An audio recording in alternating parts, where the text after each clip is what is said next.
Tingnan nyo naman kung gaano ka solid. Ngayong episode ay siguradong mamamangha kayo sa makapigil hiningang scenic view na ating masasaksihan. Meron lang namang itong 360 view na aabot hanggang karagatan ng Batangas Bay. Mga naggagandahang isla na nakapalibot dito, mga matatayog na kabundukan, at malamig na klima at may napagandang city light sa gabi. Sarap, nakapagpahinga din.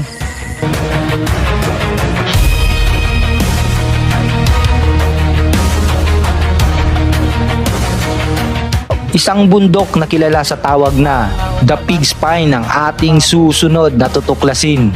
At nandito na naman tayo sa isang bagong misyon, isang epic na misyon, yung tinatawag nilang Ultimate Camping Experience.